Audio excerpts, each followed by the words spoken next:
begin hour number 2 live from above the Heineken River deck at Pier 17. Oh, yeah. Why is there an empty chair here? Oh, yeah. Well, I can think of why. Because the big Swagu is coming in. Everybody help. Feel it. Feel it. I feel like I'm the pastors when they Big man is here. feel like when they Entrance music. The Big Swagu is here. His walk-up song is ready to go. And last night he was part of Monday Countdown. Monday Countdown. We had not one but 2 for the price of none last night. Here we go, game of the night. Lions, Seahawks. Hey, you know what? No baseball player pitched a perfect game yesterday, but Jared Goff did. This is in the third quarter with his team up 21-14. And Swagu, how about the moves from David Montgomery? I love David Montgomery. I think he's a glue guy on this football team, but it's just a phenomenal playmaking guy. He breaks tackles like this. We saw the overtime when he dumped on people to get in there. 40-yard gain there, and then it's Goff. He was 13 of 13, and here comes number 14, Tim Patrick, across the middle. Yeah. Goff was getting everybody involved from top to bottom. Patrick, big play, convert this 2nd and 10, sets him up for a touchdown. And then Jeffrey, here's the touchdown. Tricky Lions, Amon-Ra St. Brown's going to chuck it. Watch the separation by Jared Goff. Get some separation, use your hands, late hands, bang. Touchdown, baby. Make it happen. Doing it all. Throwing it perfect, catching it perfect. Hey, throwing it to the fans perfectly. You like the play, Swagu? A little St.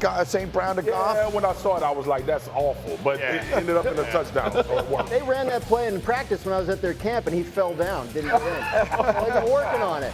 You know who didn't fall down was Jamison Williams. And when he breaks free, you're not gonna catch him. Lions go up 35-20 on a 70-yard touchdown, and then 15. He throws it down. Fourth quarter now, same score. Kenneth Walker.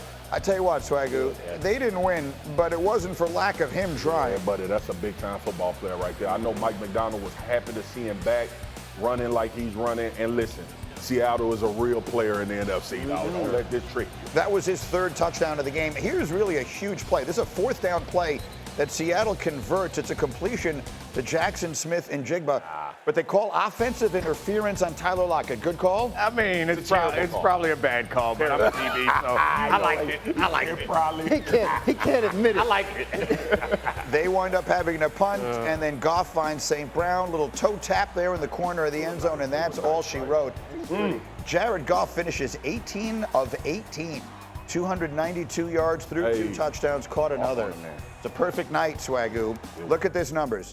18 of 18 is a new NFL record for most attempts without an incompletion in any game. The team finished 19 of 19 on passes, if you think about it. So he threw 18 of them and then caught the other.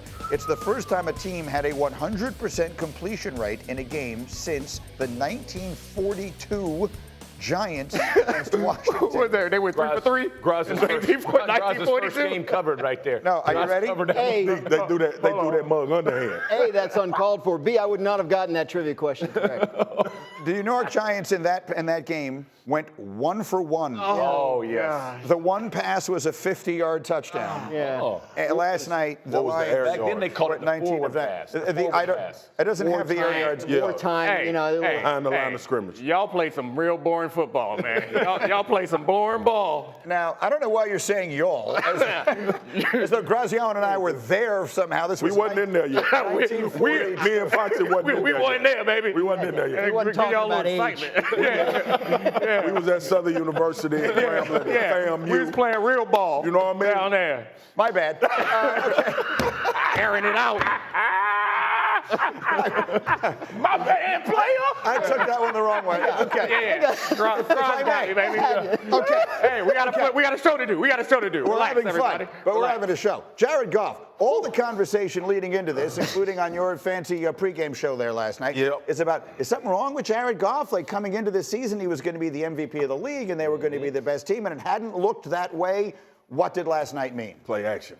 I mean, look, when he's operating at such a high level when they can get that run game going early, and we saw him play with timing, we saw him play with rhythm, the confidence in these throws, and it always reminds you that Jared Goff's arm is super elite as well. Like, this is the rhythm that Detroit is in, and I'm going to be honest with y'all.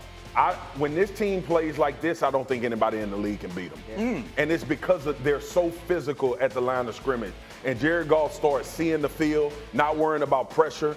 And when Last night I'm sitting there, Graz, and I'm like, who in the hell is all these receivers there? Yeah. Like So Tim Patrick was a great pickup. Everybody's making plays. You got two backs out of the backfield that's dynamic as well.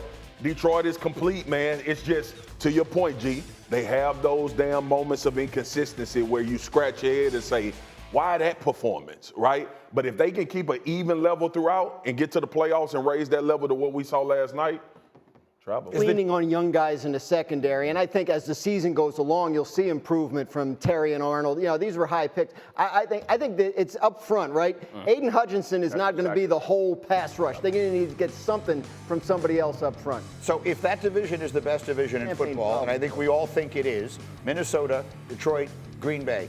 Who's the best? Who's the best team in that group? I got to stick with Detroit. I think you can make an argument for Minnesota's defense elevating them, but the real difference to me is Jared Goff. As much as it feels like an insult to say that he's a play-action quarterback, but you see those throws that he's making, and yeah, they're open, but he's making really impressive throws, and we've also seen him make those big-time plays in the playoffs. That's the difference. Absolutely. And as much as I like what Sam Darnold's done so far and that Minnesota team has done so far, they haven't checked that box yet. And we saw Goff last year play well enough against the 49ers. Those passes were dropped. Those passes were dropped. They were not bad throws from Jared Goff. And he led the Rams to the Super Bowl, too. Jeff, the only one I see with a Viking under their name is you. You are fully in. You're totally all in on Darnold and company. And here's why. I think the Vikings are built very similar to how the Detroit Lions are built. They're not quarterback-centric, and that is not a slight on either quarterback, but they have a good running game, have a very good offensive line, right? Aaron Jones can they got Justin Jefferson who can be explosive.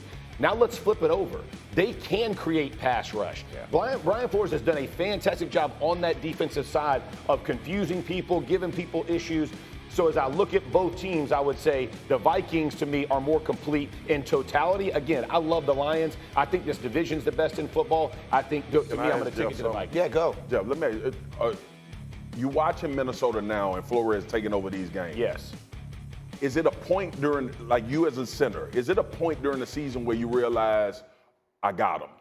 Like, is there you know what I'm saying? Yes. Like, we all figuring out how to beat people. Is there become a point in the season where you say, Flores, that's phenomenal, but we see something? Yeah, you're gonna have to. The issue is you have to figure out where it's coming from and be able to solve that problem of the week. The difference between Flores and most defensive coordinators is it changes. Bill Belichick was exactly the same. When he played us, we would have one game plan for the first half, another game plan for the second half. That's what Flores is capable of doing that a lot of coordinators don't broach into. I don't want to take away from Flores. He's been great. But those players are making plays. Yeah, Grenard, they're getting one of Grenard and Van Ginkel. They're making plays. They aren't the big names that we expect. But it's not, we're making an argument as if it's just Flores. No. The teams that are playing them are saying, like, it oversimplifies it, right? But it's like they're only sending 4, but you never know which 4. That's exactly right. So talking to the Packers, who just played their third game against this Flores defense, right? They have a little bit of an advantage. They see it. You know, their coaches are like, look, I'm watching teams make the mistake of trying to use 5-man protections. Right? It's not going to work. You've got to be willing to max protect, take some guys out of the passing tree and run the ball on them. And that's how the Packers, who have now seen this 3 times and put up some points against it. That's right. In 2 of those games, feel. I think that's Detroit probably built